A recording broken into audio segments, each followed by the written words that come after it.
സ്വാഗതം ആരംഭിക്കുകയാണ്. സമയത്തിന്റെ പരിമിതി കൊണ്ട് നമ്മൾ ഇപ്പോൾ പെട്ടെന്ന് തന്നെ 6 മണിക്ക് ഉദ്ദേശിച്ചിരുന്നത് ഇത്രയും സമയം ആയി എന്നേ ഉള്ളൂ. നമ്മളിപ്പോൾ നടത്തിയത് ഒരു തീർത്ഥാടനമായിരുന്നു.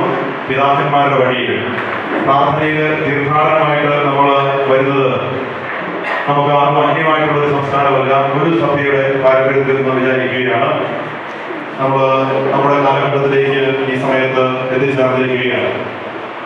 അഭ്യുദയ പിതാക്കന്മാരെ വേദിയിലേക്ക് സ്നേഹത്തോടുകൂടി സ്വാഗതം ചെയ്യുന്നു. കാപ്പിയൊക്കെ കുടിച്ച് കഴിയുന്നവരെ പെട്ടെന്ന് കയറി അങ്ങേറ്റം മുതൽ ഇരുത്തോളം പ്രത്യേകം ഓർപ്പിക്കുന്നു. എല്ലാവരും കഴിച്ച് എഴുന്നേൽക്കുന്ന പിതാക്കന്മാരെ വേദിയിലേക്ക് സ്വീകരിക്കുക.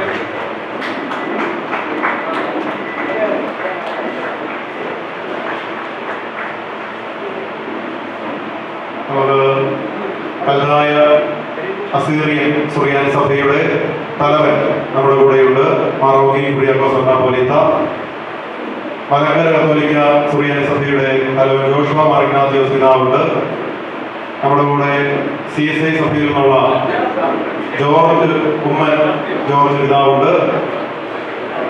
ഇനി നമ്മുടെ കൂടെ യുഹാനോൻ മാർ ദിയോസ്കോറോസ് ഓർത്തഡോക്സ് സഭയുടെ കോട്ടയം ഭദ്രാസനത്തിന്റെ അധ്യക്ഷൻ എത്തിച്ചേരുമെന്ന് അറിയിച്ചിട്ടുണ്ട്.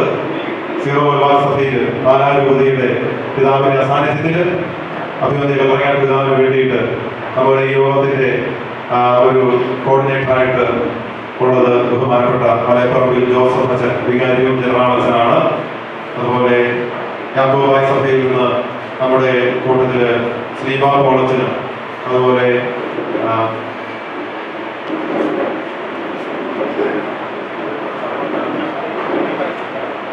ഈപ്പനശ്ശേരി സാജു അച്ഛനുണ്ട്. പിന്നെ നമ്മുടെ മലങ്കര കത്തോലിക്ക സഭയിലെ തെക്കേപ്പറമ്പിൽ ജേക്കബ് അച്ഛൻ അതുകൊണ്ട് വരുമെന്ന് നമ്മൾ വിചാരിക്കുകയാണ്.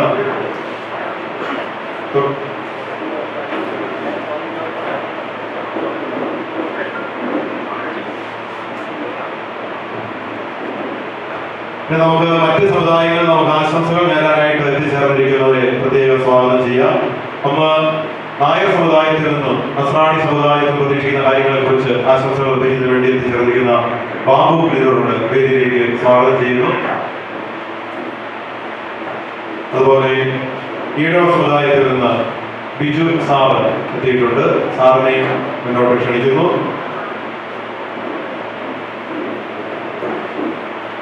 പിന്നെ നമ്മുടെ തൃശ്ശൂരിൽ നിന്നുള്ള ചീരനച്ചനെ എത്തിയില്ലെന്ന് വിചാരിക്കുന്നത്, എത്തും എന്ന് തന്നെയാണ് നമ്മൾ ഇന്നലെ വരെ കിട്ടിയിരുന്ന അറിവ്. അതുപോലെ ബാക്കിയുള്ളവര് നമ്മുടെ ജോസിയേട്ടൻ നമ്മുടെ ഈ കൂട്ടായ്മയുടെ ദക്ഷിണ മേഖല, മധ്യമേഖല, ഉത്തര മേഖല എന്നിങ്ങനെ നമ്മൾ തിരിച്ചിട്ടുണ്ട്. ഈ കൂട്ടായ്മകൾ വളർത്തുന്നതിന്റെ ഓരോ പണികളായിട്ട് കോട്ടൂർ ജോസിയേട്ടനെ പ്രത്യേകമായിട്ട്, പിന്നെ നമ്മുടെ ഈ നോട്ടീസിന്റെ പേര് കൊടുത്തിരിക്കുന്നവര് ഇവിടെ ഉള്ളവര് ആരെങ്കിലും ഉണ്ടെങ്കിലും നമുക്ക് നല്ലൊരു സെക്ഷൻ അവസാനം 16-ാം നൂറ്റാണ്ട് വരെ ഉള്ള നമ്മുടെ സുറിയാനി ഉറവിടങ്ങൾ, കർഷോൻ എന്ന് പറയുന്ന മലയാളവും സുറിയാനിയും കൂടി ചേർന്ന് പ്രത്യേക ഒരു ഭാഷയും കൂടിയുണ്ട്. അവയൊക്കെ അധികരിച്ച് നമുക്ക് സെഷൻ നയിക്കുന്ന ജോസൂട്ടി ചേട്ടനെയും പ്രത്യേകമായിട്ട് ക്ഷണിക്കുകയാണ്. സ്വാഗതത്തിന്റെ വാക്കുകൾ ഔദ്യോഗികമായിട്ട് ആരംഭിക്കട്ടെ. ആദ്യം നമ്മളെല്ലാവരും കൂടെ കൂടിയിരിക്കുന്ന സമുദായ സ്നേഹത്തോടു കൂടിയാണ്. നമ്മളാരും നിസ്സാരക്കാരല്ല. ഇവിടെ സദസ്സിൽ ഒത്തിരി പ്രധാനപ്പെട്ടവര് എന്ന് നമ്മൾ പൊതുമേഖലയിലെ പ്രവർത്തനങ്ങളിലൂടെ എല്ലാം ഉള്ളവരുണ്ട്. നമ്മളിത് വേറെ സ്വഭാവത്തിലുള്ള മീറ്റിംഗാണ്. ബഹുമാനപ്പെട്ട നമ്മുടെ കോട്ടയത്തിൽ ഈ പകലാമത്തെ കുടുംബയോഗത്തിന്റെ ഇപ്പോഴത്തെ പഴയ അക്കറിയാത്തവരുടെ വിഗ്രാമിയാണ്.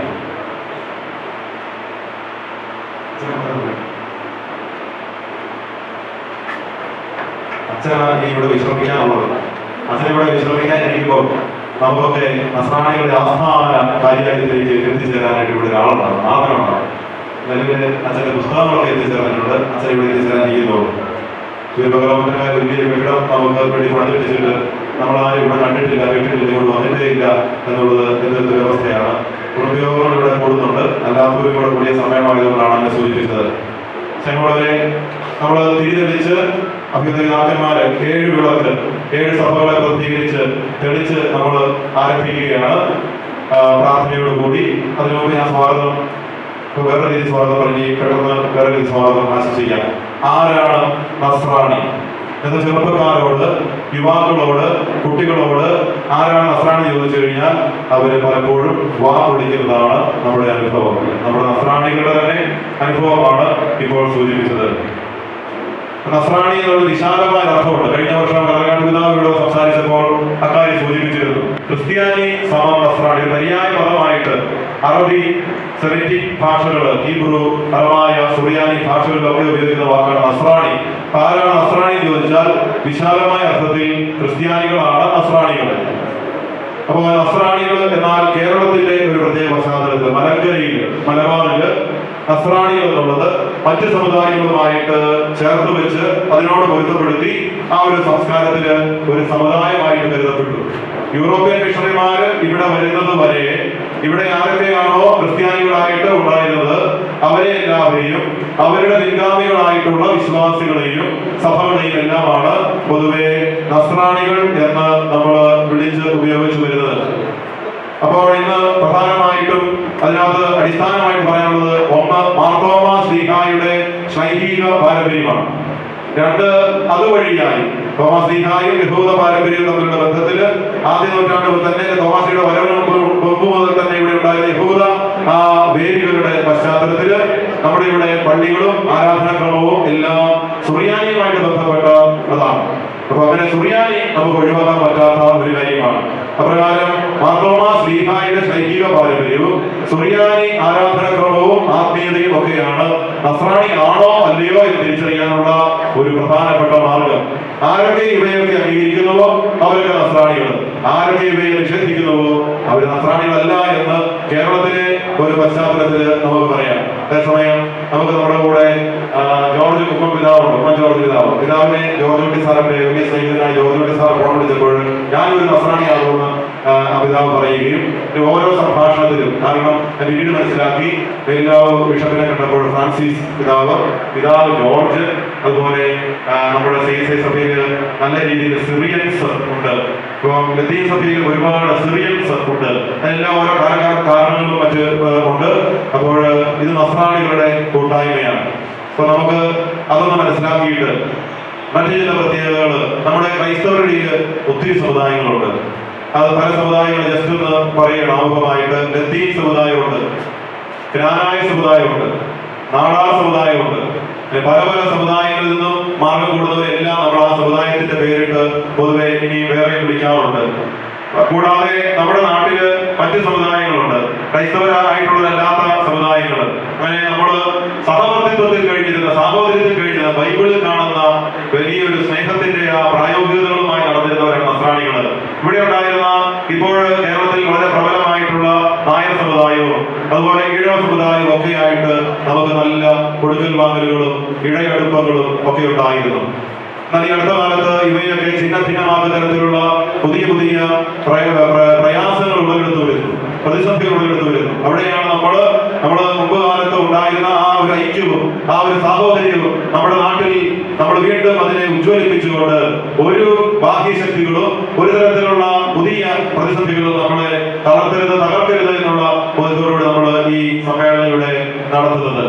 അതുപോലെ നമുക്ക് ചിന്തിക്കാവുന്ന ഒരു കാര്യമാണ് ഈ നസ്രാണികളുടെ അടിസ്ഥാനമായിട്ട് ഉള്ള ഒരു കാര്യം. മലയാളം എപ്പോഴും പല കാര്യമാണ് കിഴക്കോട്ട് ദർശനമാക്കി പ്രാർത്ഥിക്കുക. ഉദിച്ച് ഉയരുന്ന നീതി സൂര്യനെ പോലെ കിഴക്ക് നിന്ന് പടിഞ്ഞാറോട്ട് പറയുന്ന മിന്നൽ പിണർ പോലെ വരാനിരിക്കുന്ന കർത്താവിന്റെ രണ്ടാമത്തെ വരവ്. ആ കർത്താവിനെ നോക്കി സ്വർഗത്തെ ലക്ഷ്യമാക്കി ജീവിക്കുന്ന കിഴക്കോട്ട് നോക്കിയുള്ള പ്രാർത്ഥനയെ അതിനെ അംഗീകരിക്കുന്നവരാരോ അവരാണ് നസ്രാണികൾ. അതിനെ നിഷേധിക്കുന്നവരാരാണോ അവര് നസ്രാണികളല്ല. ഇന്നത്തെ കാലത്ത് നമ്മൾ സുറിയാനി ഭാഷ, സുറിയാനി എപ്പോഴും പറയും, പല സുറിയാനികൾ ഇപ്പോഴുണ്ട്. സുറിയാനി ഭാഷയെ എതിർക്കുന്നവർ ഇപ്പോൾ കാണാൻ നമുക്ക് ഒത്തിരി സാധിക്കും. സുറിയാനി ഭാഷ പഠിപ്പിക്കുകയേ ചെയ്യരുത്, സുറിയാനി ഭാഷ ഉപയോഗിക്കുകയേ ചെയ്യരുത് എന്ന് പറയുന്നവരാരാണോ അവരൊക്കെ നസ്രാണികൾക്ക് എതിരാണ്. നസ്രാണികളല്ല അവര്. സുറിയാനിയെ സ്നേഹിക്കുന്നവരാരോ അവരാണ് നസ്രാണികൾ. ഇതൊക്കെ വളരെ അടിസ്ഥാനപരമായിട്ടുള്ള ചില കാര്യങ്ങളാണ്. നമ്മുടെയൊക്കെ വീടുകളിലേക്ക് കയറി ചെന്നാൽ, ഞാൻ തൊഴിയൂർ സഭയുടെ ഒഴികെ ബാക്കി എല്ലാ സഭകളുടെയും വീടുകളിൽ ചെന്നിട്ടുണ്ട്. അവിടെയൊക്കെ നമ്മൾ കാരണവന്മാരുടെ വേഷം നോക്കിക്കഴിഞ്ഞാൽ നസ്രാണികളായ നമുക്ക് പൂർവികരായിട്ട് തലമുറകളുണ്ടാകുന്നതെന്ന് തിരിച്ചറിയാൻ സാധിക്കും. അവരുടെ വേഷം, യഹൂദ വേഷം, ചട്ടയും കൊണ്ടും പോലെ അവരുടെ ഭക്ഷണ രീതി, അവരുടെ പ്രാർത്ഥനാ രീതി, വീടിന്റെ നിർമ്മാണ രീതി, ഇങ്ങനെ ഒത്തിരി കാര്യങ്ങൾ നസ്രാണികൾക്ക് അടിസ്ഥാനമായിട്ട് ഉണ്ട്. അവയൊക്കെ ഇന്ന് മറന്ന് ആകപ്പാടെ നമ്മൾ യൂറോപ്പിൽ നിന്നുള്ള സർവ്വ കാര്യങ്ങൾ ഇങ്ങോട്ട് എടുത്ത് നമ്മളിത് ഒത്തിരി കാര്യങ്ങൾ വേഷത്തിലും നമ്മുടെ വർത്തമാനത്തിലും ഉപയോഗിക്കുന്ന വാക്കുകളിൽ പോലും നമ്മൾ ക്രിസ്ത്യൻ ചർച്ച് എന്ന് മാത്രം ഇപ്പോൾ പൊതുവെ ഉപയോഗിച്ച് വിശുദ്ധരുടെ പേരുകൾ ഇംഗ്ലീഷിൽ മാത്രം ഉപയോഗിച്ച് നമ്മൾ വലിയ പരിഷ്കാരമാണ് ഉപയോഗിച്ച് നമ്മുടെ ആ തനിമയാർന്ന വാക്കുകൾ നമ്മൾ പള്ളിയും തോമസ് ലീഹ ഇവിടെ വന്ന് എന്താണ് ചെയ്തത്? 7 അരപ്പള്ളികൾ സ്ഥാപിച്ചു. 7 പള്ളികൾ സ്ഥാപിച്ചു. ആ പള്ളി എന്നുള്ള വാക്ക് പ്രധാനപ്പെട്ട കുട്ടികൾ പറയാറുണ്ട്, അമ്പലക്കാര്, പള്ളിക്കാര്. നമ്മൾ ആ പള്ളിയെ അതെന്തോ വേണ്ടാത്തൊരു കാര്യമായിട്ട് മാറ്റി വെച്ചിട്ട് ഇതിപ്പോ പള്ളി എന്നുള്ള പ്രയോഗം നമുക്ക് നഷ്ടപ്പെട്ടുകൊണ്ടിരിക്കുകയാണ്. അതുപോലെ പള്ളിക്കൂടം നമ്മൾ നഷ്ടപ്പെടുത്തിക്കൊണ്ടിരിക്കുകയാണ്. ഈടാവാക നമ്മൾ നഷ്ടപ്പെടുത്തിക്കൊണ്ടിരിക്കുകയാണ്. നമ്മൾ ഒത്തിരി ശ്രദ്ധിക്കണം. നമ്മുടെ നസ്രാണിത്വം ചോർന്നു പോകുന്നത് നമ്മൾ അറിയണം. നിൽക്കുന്ന മണ്ണൊലിച്ചു പോകുന്നത് നമ്മൾ അറിയണം എന്നുള്ള സൂചന നിങ്ങളുടെ മുമ്പിൽ നടത്തുകയാണ്. നമ്മുടെ അവസ്ഥ എന്താണെന്ന് ചോദിച്ചാൽ ആരോട് എവിടെ സംസാരിച്ചാലും ക്രൈസ്തവര് അസംഘടിതരാണ്, ചിഹ്നിച്ചിട്ട് നിൽക്കുകയാണ്. എന്ത് പറഞ്ഞാലും അങ്ങോട്ടും ഇങ്ങോട്ടും വഴക്കാണ്. എപ്പോഴും നമ്മുടെ കുടുംബങ്ങൾ എടുത്താലും സഭകൾ എടുത്താലും നമ്മുടെ ഏത് കൂട്ടായ്മകൾ എടുത്താലും അവിടെ എല്ലാം നമ്മള് സ്നേഹരാഹിത്യത്തിന്റെ ഈശോയുടെ ബൈബിളുമായിട്ട് ഒരു ബന്ധമില്ലാത്ത സമീപനങ്ങൾ പൊതുവെ സ്വീകരിക്കുന്നതിന് വിളിച്ചതിലാണ് വഴക്കുകൾ ഉണ്ടാകുന്നതെന്ന് നമുക്കറിയാം. ഈ കൂട്ടായ്മ എവിടെ ചെന്നാലും ആരോട് സംസാരിച്ചാലും നമുക്ക് ഒന്നിച്ചു നിൽക്കണം എന്ന് പറയുന്നവരുടെ കൂട്ടായ്മയാണ്. അപ്പൊ അവിടെ എല്ലാം നമ്മളിവിടെ കൂടിയ എല്ലാവരും പരസ്പരം ഈ മെത്രാന്മാരോടൊക്കെ ഞങ്ങൾ സംസാരിച്ചു. അവിടെ എല്ലാം നമുക്കെല്ലാം ഒന്നിച്ചു നിൽക്കണം. നമ്മൾ ആരോട് എവിടെ സംസാരിച്ച് നമുക്കെല്ലാം ഒന്നിച്ചു നിൽക്കണം. എന്താ ഒരു സംവിധാനം വേണ്ടത്? സഭകൾ ചേർന്നുകൊണ്ടുള്ള സംവിധാനം എന്താ വേണ്ടത്? അത് ആണ് അങ്ങനെ ഒരു മുന്നേറ്റത്തിന് നമുക്ക് തുടക്കം കുറിക്കുക. എല്ലാവരും നമുക്ക് അവിടെ തുടങ്ങാം. അങ്ങനെ പല ദേശയോഗങ്ങള് ഇപ്രകാരം ചർച്ച ചെയ്ത് തീരുമാനിച്ചവര് നമുക്ക് ഇവിടെ ഉള്ളവർ. ഉദാഹരണം ഉണ്ടകയത്ത് 5 സഭകൾ ഒരുമിച്ച് ചേർന്ന് ഇപ്പോൾ മാസം തോറും മീറ്റിംഗ് കൂടുന്നുണ്ട്. പാലായിലെ 4 സഭകൾ ഒരുമിച്ച് ചേർന്ന് മീറ്റിംഗ് കൂടുന്നുണ്ട്. തൃശ്ശൂരിൽ 7 സഭകൾ ഒരുമിച്ച് ചേർന്ന് മീറ്റിംഗ് കൂടാനുള്ള സാധ്യതകളുണ്ട്. നമ്മൾ ഇപ്രകാരം മറ്റു സമുദായങ്ങൾ സംഘടിക്കുന്നത് പോലെ വീട്ടുമുറ്റങ്ങളും പള്ളിമുറ്റങ്ങളിലും ഒക്കെ കൂട്ടായ്മകൾ കൂടി ഒരുമിച്ച് പ്രാർത്ഥിക്കുകയും ചർച്ച ചെയ്യുകയും പഠിക്കുകയും ചെയ്യേണ്ട കാലം അതിക്രമിച്ചിരിക്കുകയാണ്. ക്രൈസ്തവര് അസംഘടിതരായതുകൊണ്ട്, ക്രൈസ്തവർ തമ്മിലടിച്ചു നിൽക്കുന്നത് കൊണ്ട് രാഷ്ട്രീയ മേഖലയിലും സാമൂഹിക സാംസ്കാരിക പൊതു മേഖലകളിലെല്ലാം ക്രൈസ്തവരെ ഇന്ന് വളരെ നിസ്സാരവൽക്കരിച്ച് ഒരു സ്ഥാനവും കൊടുക്കാതെ നമ്മുടെ ഈ നാട്ടിൽ ദോഷം മാത്രമേ ചെയ്തിട്ടുള്ളൂ എന്ന രീതിയിലുള്ള വ്യാഖ്യാനങ്ങൾ പഠന സിലബസുകൾ പോലും ഉൾപ്പെടുത്തുന്ന തരത്തിലേക്കുള്ള നീക്കങ്ങൾ നടക്കുന്നുണ്ട് എന്നുള്ള കാര്യം നമുക്ക് പ്രത്യേകമായിട്ട് ഓർക്കാം. ഇതൊരു സാമുദായിക കൂട്ടായ്മയാണ് എന്ന് പറയുമ്പോൾ പ്രത്യേകം ഓർക്കുക. സമുദായ അംഗങ്ങളുടെ ഇത് ആര് സ്ഥാപിച്ചു എന്നുള്ളത് ഇവിടെ സ്ഥാനമില്ല. ഇത് നമ്മുടെ പൂർവ്വപിതാക്കളുടെ വഴിയാണ്, നമ്മുടെ വഴി. ഇതിനിടയ്ക്ക് നമ്മൾ എല്ലാവരും ഉണ്ട് എന്നുള്ളതാണ്. ഇതിനകത്ത് ആര് എന്നുള്ള ചോദ്യം ഇവിടെ ഇല്ല. എന്റെയോ അല്ലെ മലയാളത്തിന്റെയോ ഇവിടെയോ പിതാക്കന്മാരുടെയോ നമ്മൾ ആര് എന്നുള്ള ചോദിക്കരുത്, പറയരുത്. പരസ്പരം നമ്മൾ എല്ലാവർക്കും ഒരുമിച്ച് ഈ വഴിയെ തന്നെ മുന്നോട്ട് പോവുക എന്നുള്ളതാണ് നമ്മൾ ലക്ഷ്യം വയ്ക്കുന്നത്. ഒപ്പം തന്നെ ഇവിടെ പലപ്പോഴും നമ്മുടെ പിതാവും പരിശുദ്ധ പിതാക്കന്മാരെല്ലാം പറയാറുള്ള ക്ലെരിക്കലിസം അങ്ങനെ സംഭവമുണ്ട്. ക്ലെരിക്കലിസം എന്ന് പറയുന്നത് നസ്രാണിത്വത്തിന്റെ ഭാഗമല്ല. പട്ടക്കാരും ഇണങ്ങരും എല്ലാവരും ഒരുപോലെ ചർച്ച ചെയ്ത് ഒരുമിച്ചിരുന്ന് നമ്മൾ പ്രാർത്ഥിക്കുകയും ചർച്ച ചെയ്യുകയും പഠിക്കുകയും കാര്യങ്ങൾ തീരുമാനിക്കുകയും ചെയ്യുന്ന രീതിയാണ് ഈ സമുദായ നസ്രാണി മുന്നേറ്റത്തിന് നമ്മൾ എടുത്തിരിക്കുന്ന സമീപനം എന്ന് പറയുന്നത്. ഞങ്ങളൊക്കെ നിങ്ങൾ ആളുകൾ മാത്രമാണ്, നമ്മളെല്ലാവരും ഒരുമിച്ചാണ് ഇതെല്ലാം ചെയ്യേണ്ടത്. പിന്നെ നമ്മളിത് സാമുദായിക മുന്നേറ്റം എന്ന് പറയുമ്പോൾ സഭകളുടേതായ ഒരു കാര്യവും എന്ന് പറഞ്ഞാൽ ലിറ്ററസി, അത് നമ്മൾ ആളുകൾ കൈകാര്യം ചെയ്യേണ്ട വിഷയമല്ല. പള്ളി തർക്കങ്ങൾ ഇത് നമ്മൾ കൈകാര്യം ചെയ്യേണ്ട വിഷയമല്ല. അതിനെല്ലാം അതിൻ്റെതായ ബോഡികളും കാര്യങ്ങളും ഒക്കെ ഉണ്ട്. ദിവസങ്ങളും മറ്റു ദൈവശാസ്ത്ര സംവിധാനങ്ങളും ഒക്കെ ഉണ്ട്. അപ്പൊ നമ്മള് കൂടുതലായിട്ട് സാമുദായിക വിഷയങ്ങളെയാണ് നമ്മൾ കൂടുതലായിട്ട് കൈകാര്യം ചെയ്യുന്നത്. എന്ന് പറഞ്ഞാൽ നമ്മുടെ ഇടയിൽ ഒത്തിരി ദരിദ്രരുണ്ട്. EWS സംവരണം നമുക്ക് കേന്ദ്ര ഗവൺമെന്റ് അടുത്ത കാലത്ത് നൽകിയത് നമ്മൾ മാക്സിമം ഉപയോഗപ്പെടുത്താനായിട്ട് ശ്രമിക്കണം. 5 ഏക്കറിൽ താഴെയും 8 ലക്ഷം വാർഷിക വരുമാനത്തിൽ താഴെയുള്ളവരുടെ EWS സംവരണ സാധ്യതകൾ നമ്മൾ പ്രയോജനപ്പെടുത്തുക എന്നുള്ളത് നമ്മളെല്ലാവരും ശ്രദ്ധിക്കേണ്ട ഒരു കാര്യമാണ്. ഇതിനെ എതിർക്കുന്ന ക്രൈസ്തവ വിഭാഗങ്ങളുണ്ട്. സംവരണമുള്ള ആരായാലും അവരൊക്കെ പൊതുവെ പാവപ്പെട്ടവർക്ക് കിട്ടുന്ന ഈ സംവരണത്തെ പൊതുവെ എതിർക്കുന്ന ഒരു സമീപനം സ്വീകരിക്കുന്നത് നമ്മൾ ഗൗരവമായി എടുത്ത് പഠിച്ച് നമ്മുടെ ദേശയോഗങ്ങൾ കൈകാര്യം ചെയ്യേണ്ട ഒരു വിഷയമാണ്.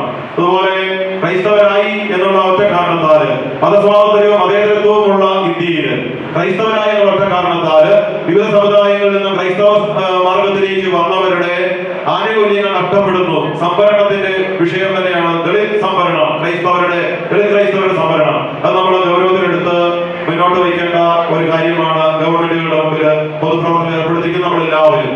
അതുപോലെ തന്നെ ഈ അടുത്ത കാലത്ത് സംസ്ഥാന ഗവൺമെന്റ് നിയമിച്ച കോശി കമ്മീഷൻ വളരെ ഇപ്പോൾ ചർച്ചയായിരിക്കുന്ന ഒരു കമ്മീഷനാണ്. ഇതിന് ആഭ്യന്തര വകുപ്പ് മുഖ്യമന്ത്രിയുടെ നേതൃത്വത്തിലാണ് ഈ കാര്യം ഈ കമ്മീഷനെ നിയമിച്ചതും അതിന്റെ കാര്യങ്ങൾ നടന്നതും. പക്ഷെ ഇപ്പോൾ അത് ആഭ്യന്തര വകുപ്പിന്റെയോ അല്ലെങ്കിൽ മുഖ്യമന്ത്രിയുടെയോ ഒക്കെ നേരിട്ടുള്ള നിയന്ത്രണത്തിനെതിനേക്കാൾ ന്യൂനപക്ഷ കാര്യാലയവുമായിട്ട് ബന്ധപ്പെട്ട മേഖലകളിൽ അതിരിക്കുന്നത് എന്നുള്ളത് ക്രൈസ്തവർക്ക് ആശങ്കയുള്ള ഒരു കാര്യമാണ്. കാരണം വേണ്ടത്ര നീതി നമുക്ക് ആ പഠനങ്ങളിൽ നിന്നും റിപ്പോർട്ടുകളിൽ നിന്നും മുന്നോട്ട് ഉണ്ടാകുമോ എന്നുള്ള ആശങ്ക നമുക്കുണ്ട്. ഇതൊക്കെ നമ്മൾ ദേശീയങ്ങളിൽ ചർച്ച ചെയ്യേണ്ട കാര്യമാണ്. അതുപോലെ ജാതി സംവരണം നമ്മുടെ നാട്ടിലുള്ളത് കൊണ്ട് നമ്മുടെ ഏത് യുവാക്കളോട് ചോദിച്ചാലും സംവരണം ഇല്ലാത്തത് കൊണ്ട്, ചെറിയൊരു സാധ്യത പോലും ഇല്ലാത്തത് കൊണ്ട് യുവാക്കളെല്ലാം നാട് വിട്ടു പോവുകയാണ്, വിദേശങ്ങളിലേക്ക് പോവുകയാണ്. അപ്പോൾ അവരെ പെട്ടെന്ന് പറയുന്ന ഉത്തരം സംവരണത്തെ കുറിച്ചാണ്. എന്താണ് ഈ സംവരണം? അത് വലിയൊരു വിഷയമാണ്. നമ്മൾ ഗൗരവത്തിലെടുത്ത് പഠിച്ച് അർഹതപ്പെട്ടവർക്ക് സംവരണം വേണം. അർഹതയില്ലാത്തവർ സംവരണം അനുഭവിക്കുന്നുണ്ടെങ്കിൽ അക്കാര്യത്തിൽ കാലാകാലങ്ങളിൽ കൃത്യമായ തീരുമാനങ്ങൾ ഉണ്ടാകേണ്ടതുണ്ട്.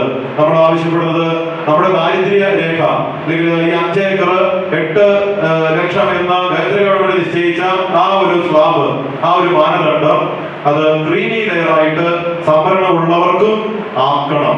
അതിന് മുകളിലുള്ളവർക്ക് സംവരണം, കാരണം ജാതിയുടെയും മതത്തിന്റെയും പേരിലുള്ള വിവേചനം എന്ന് പാടില്ലല്ലോ. അപ്പോൾ ജാതിയുടെയും മതത്തിന്റെയും പേരിലുള്ള വിവേചനം നിർത്തലാക്കി നമ്മുടെ നാടിന്റെ ഏറ്റവും വലിയ പ്രശ്നം എന്ന് പറയുന്നത് സാമ്പത്തിക പ്രശ്നം തന്നെയാണ്. കാശുള്ളവൻ കാശില്ലാത്തവരുടെ പ്രശ്നം. അതിന് ജാതി മതമൊന്നുമില്ല. സമ്പത്ത് എന്നുള്ള വിഷയം വരുമ്പോ ജാതിയോ മതമൊന്നുമില്ല. ജാതികൾക്ക് വേണ്ടിയിട്ട് നൂറ്റാണ്ടുകൾക്ക് പിന്നിലുള്ള ജാതീയമായിട്ടുള്ള നമ്മുടെ നാട്ടിലെ പ്രത്യേക അവസ്ഥകൾ വെച്ചുകൊണ്ട് ഒത്തിരി താഴ്ന്ന ജാതിക്കാരും ഉയർന്ന ജാതിക്കാരും ഒക്കെ ഉണ്ട്.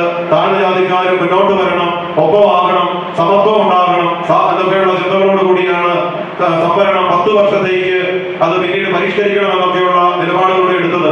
ആ ഒരു സംവരണം വേണ്ടെന്നാണ് നമ്മുടെ ജെറോം ഡിസൂസ എന്ന് പറയുന്ന ഈശ്വരസഭക്കാരനായ സിറിയൻ ക്രിസ്ത്യൻ അല്ലാത്ത ഒരാൾ പറഞ്ഞത്. പലപ്പോഴും നമ്മൾ പറയാറുണ്ട്, നിങ്ങൾ അച്ഛന്മാരും ഭർത്താമാരുമാണ് ക്രൈസ്തവർക്ക് സംവരണം വേണ്ട എന്ന് പറഞ്ഞത് എന്ന തെറ്റിദ്ധാരണ നമ്മൾ പറഞ്ഞു പരത്താറുണ്ട്. അതൊക്കെ നമ്മൾ മാറ്റേണ്ട കാലം കഴിഞ്ഞു. അതായത് സംവരണം ഒരു ഗൗരവമായ വിഷയമാണ്. ജാതിയുടെ പേരിലാണ് സംവരണം വന്നതെങ്കിൽ കേരളത്തിലും മറ്റു ചില സംസ്ഥാനങ്ങളിലും എങ്ങനെയാണ് മതത്തിന്റെ പേരിലുള്ള സംവരണങ്ങൾ നിലവിലുള്ളത്? നമ്മളിതെല്ലാം ഗൗരവമായി എടുക്കേണ്ട വിഷയങ്ങളാണ്. ഇതുപോലെ വലിയ വലിയ വിഷയങ്ങൾ നമുക്ക് ഉണ്ട്. പെട്ടെന്ന് ഞാൻ നമ്മുടെ പിതാക്കന്മാരെ സംസാരിച്ചവർക്ക് ദൂരെ നിന്ന് വന്നവരൊക്കെയാണ് പോകാനായിട്ട് അവർക്ക് സമയത്ത് ആമുഖം പോലെ സൂചിപ്പിച്ചതാണ്. നമുക്കൊരു സഭാ തലവൻ തന്നെയുണ്ട്. ഈ കുറവലങ്ങാടും അതുപോലെ പാലായിലും ഒക്കെ മീറ്റിംഗ് കൂടി ഇളന്തോട്ടം, ഇടമറ്റം, നെരിങ്ങാനം പോലെയൊക്കെയുള്ള സ്ഥലങ്ങളിൽ ഉണ്ടായിരുന്ന വിശ്വാസികളുടെ തീക്ഷ്ണത കൊണ്ട് നമ്മുടെ ഇവിടെ വന്ന റോക്കോസ്, മേലൂസ് പോലെയുള്ള മെത്രാന്മാര്, ആ ആദരണീയരായ പിതാക്കന്മാരുടെ പിന്തുണയിൽ അവരോട് വിശ്വസ്തത പുലർത്തി സഭാപാൽ വിശ്വസിക്കുന്ന കല്ലായ സുറിയാനി സഭയുടെ തലവൻ നമ്മോടൊപ്പം ഉണ്ട്. അദ്ദേഹത്തിന്റെ സാന്നിധ്യം നമ്മൾ വളരെ വിലമതിക്കേണ്ട കാര്യമാണ്. സഭാതലവന്റെ സാന്നിധ്യം തന്നെ വളരെ വിലമതിക്കേണ്ടതാണ്. നമ്മളെല്ലാ സഭാതലവന്മാരെയും മാർത്തോമാ ശ്ലീഹായുടെ പിൻഗാമികളായിട്ടാണ് കാണുക. കാരണം മാർത്തോമാ ശ്ലീഹായുടെ സിംഹാസനം, മാർത്തോമാ മാർഗം, ലോ ഓഫ് തോമസ്, ഇത് വളരെ പ്രധാനപ്പെട്ട കാര്യങ്ങളാണ്. ഇപ്പോൾ അഭിവന്ധ്യ പിതാവിനെ അധികം, കാരണം പിതാവ് തൃശ്ശൂരിൽ വന്നതാണ്, പിതാവ് വലിയ സ്നേഹത്തോടുകൂടി വന്നതാണ്. ഒത്തിരി ത്യാഗങ്ങൾ ഇതിന് പിന്നിലുണ്ട്. പിതാവിനും ഉറപ്പായിട്ട് നമ്മുടെ ഈ കൂട്ടായ്മയിലൂടെ ഒത്തിരി സ്വപ്നങ്ങൾ നമുക്ക് തീർച്ചയായും നല്ല വാക്കുകൾ പറഞ്ഞത് പിതാവിനെ പെട്ടെന്ന് ഞാൻ അധികം ആമുഖങ്ങളില്ലാതെ സ്വാഗതം ചെയ്യുകയാണ്. പിന്നെ നമ്മുടെ കൂടെ ഉള്ളത് ഞാൻ സീനിയോറിറ്റി അനുസരിച്ചാണ്, പ്രായം അനുസരിച്ചാണ് മെത്രാന്മാരുടെ ലിസ്റ്റ് നോട്ടീസ് തയ്യാറാക്കിയപ്പോൾ ഞങ്ങൾ ചർച്ച ചെയ്ത് വെച്ചത്. ജോഷ്മ മാർ പിതാവ് മലങ്കര സുറിയാനി കത്തോലിക്ക സഭയിലെ പിതാവാണ്. പുനരൈക്യ പ്രസ്ഥാനത്തിന്റെ പ്രായോഗികമായിട്ടുള്ള വലിയൊരു തലത്തിലൂടെ ഇന്ന് വലിയ സാക്ഷ്യമായിട്ട് നിൽക്കുന്ന മലങ്കര സുറിയൻ കത്തോലിക്ക സഭയുടെ മാവേലിക്കര രൂപതയുടെ അധ്യക്ഷനാണ് ജോഷുവ മാർ ഇഗ്നാത്യോസ് പിതാവ് ഞങ്ങൾ വിളിച്ചപ്പോൾ അപ്പോൾ തന്നെ ഇത് നല്ലൊരു കാര്യമായിട്ട് പെട്ടെന്ന് മനസ്സിൽ തുറവിയുള്ളവർക്ക് പെട്ടെന്ന് അല്ലെങ്കിൽ ഒത്തിരി പേര് പഠിക്കണം, ചർച്ച ചെയ്യണം, ചിന്തിക്കണം, ഒരുപാട് പേർ ആലോചിക്കണം എന്നൊക്കെ പറയാതെ എടുത്തു ചാടിയ പിതാവാണ് ഈ പിതാക്കന്മാരെല്ലാവരും. അപ്പോൾ അതുകൊണ്ട് പിതാവിനെ ഏറെ സ്നേഹത്തോടു കൂടി സ്വാഗതം ചെയ്യുക. അതുപോലെ നമ്മുടെ കൂടെയുള്ളത് നസ്രാണിയായിട്ടുള്ള CC സഭയിലെ ഉമ്മൻ ജോർജ് പിതാവാണ്. പിതാവ് ഫോണിൽ കൂടെ പറഞ്ഞ വാക്ക് തന്നെ അത് ഞാൻ ഉണ്ടാക്കി പറഞ്ഞത് ഇല്ലാത്ത പറഞ്ഞതൊന്നുമല്ല. ഞാനൊരു നസ്രാണിയാണോ എന്നാണ് ജോർജ് കുട്ടി സാറിനോട് പിതാവ് പറഞ്ഞത്. പിതാവ് സുറിയാനി പ്രാർത്ഥനയിൽ ഇങ്ങനെ നെടുനീള അരമണിക്കൂർ നിന്നത് ഞാൻ വളരെ വിഷമത്തോടു കൂടി നോക്കുകയായിരുന്നു. ഞാൻ കുഴപ്പമൊന്നുമില്ല, പ്രാർത്ഥന നമുക്ക് ആർക്കാ മടുപ്പുള്ളൂ. അങ്ങനെ ആർക്കും മടുപ്പുള്ള ഞാൻ ക്രിസ്ത്യാനിയല്ല. സദാസമയം സ്വർഗത്തിൽ നിരന്തരം പ്രാർത്ഥിക്കേണ്ട നമുക്ക് ഒരു മണിക്കൂർ പ്രാർത്ഥന ബുദ്ധിമുട്ടാന്ന് തോന്നിക്കുന്ന വിഷയമാണ്. ഞാൻ പിതാവിന്റെ അവരുടെ പ്രാർത്ഥന ഇപ്പോഴത്തെ ആരാധനാക്രമമായിട്ട് ബന്ധിപ്പിച്ച് കുറച്ച് ഗ്രാഫി ഉള്ളതുകൊണ്ട് ഞാൻ വിചാരിച്ചാണ് കുറച്ച് സമയം ഇരിക്കാനൊക്കെ അവസരം കൊടുത്തിരുന്നെങ്കിൽ പ്രായമായവരെയൊക്കെ നോക്കിയപ്പോൾ തോന്നിയായിരുന്നു. നമ്മൾ ആ പിതാവിനെ ഏറെ സ്നേഹത്തോടു കൂടി സ്വാഗതം ചെയ്യുകയാണ്. നമ്മൾ ഇവിടെ ബാക്കി എല്ലാവരെയും ഞാൻ സമയത്തിന് കുറവുകൊണ്ട് എല്ലാ അച്ഛന്മാരെയും ഏറെ സ്നേഹത്തിൽ യാക്കോബായ സഭയിൽ നിന്ന് പിതാക്കന്മാർ ഇവിടെ ഫിലപ്സീനോസ് പിതാവ് വരാമെന്ന് പറഞ്ഞതായിരുന്നു. പിതാവ് ഇടുക്കിയിൽ നാളെ രാവിലെ ശുശ്രൂഷയുള്ള പിതാവിനെ വരാൻ ബുദ്ധിമുട്ട് പറഞ്ഞത് വരാമെന്നായിരുന്നു ആദ്യം പറഞ്ഞ നോട്ടീസ് അടിച്ചത്. അപ്പോൾ പിതാവിൻ നമ്മുടെ അവസാനത്തിൽ നമുക്ക് കീപ്പനശ്ശേരി അച്ഛനും അതുപോലെ ശ്രീബാ പോൾ കോറപ്പിസ്കോപ്പാച്ചനും ഉണ്ട്. ഇവരെല്ലാം നല്ല തിരക്കുള്ള ദിവസങ്ങളും സമയങ്ങളുമാണ്. പ്രത്യേകിച്ച് ദുബാനയുടെ തലേ ദിവസം സീറോ മലബാർ ഒഴികെയുള്ള ബാക്കി സഭകളെല്ലാം തന്നെ സായാഹ്നങ്ങളിൽ ഒരുപാട് പ്രാർത്ഥനകളും അവരുടേതായ പരിപാടികളും സംഘടിപ്പിക്കപ്പെടുന്ന പിതാക്കളുടെ ദുബാന ദിവസമാണ്. അപ്പോൾ ശ്രീബാ പോൾ അച്ഛനെയും കീപ്പനശ്ശേരി അച്ഛനെയും പിന്നെ ചീരനച്ഛൻ എത്തിയിട്ടുണ്ടോ? എത്തിയിട്ടില്ല. അതുപോലെ നമ്മുടെ കോട്ടയച്ചന്, മലപ്പുറപ്പിലച്ചനാണ് ഇതിന്റെ അധ്യക്ഷൻ. തെക്കേപ്പുറപ്പിലച്ചന് ഉണ്ട്. എല്ലാവരെയും അച്ഛന്മാരെ എല്ലാവരെയും ഇവിടെ വന്നിരിക്കുന്ന സുഹൃത്തുക്കളും അല്ലാത്തവരൊക്കെ ആയിട്ടുള്ള എല്ലാ അച്ഛന്മാരും ഉണ്ട്. എല്ലാവരും ഒറ്റ വാക്കിൽ സ്വാഗതം ചെയ്യുന്നു. മറ്റു സമുദായങ്ങളിൽ നിന്ന് നമുക്ക് ആശംസ അർപ്പിക്കാൻ ചേർന്നിരിക്കുന്ന കിളിരൂർ ബാബു സാറിനെയും അതുപോലെ ബിജു സാറിനെയും സ്വാഗതം ചെയ്യുന്നു. മറ്റ് നമ്മളെല്ലാവരും ഒരേ ഗണത്തിൽപ്പെടുന്നവരാണ്. എല്ലാവരെയും ഒറ്റ വാക്കില് സ്വാഗതം ചെയ്ത് തിരി തെളിച്ച് പിതാക്കന്മാരുടെ ആശീർവാദത്തോടെ സമ്മേളനം ആരംഭിക്കുന്നതിന് വേണ്ടിയിട്ട് നമുക്ക് എല്ലാവർക്കും എഴുന്നേറ്റ് നിൽക്കാം. 7 വിളക്കുകൾ 7 സഭകളുടെ പ്രതിനിധികൾ തെളിക്കുകയാണ്.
പിതാക്കന്മാർ ഇപ്പോൾ ആശീർവദിക്കുകയാണ്.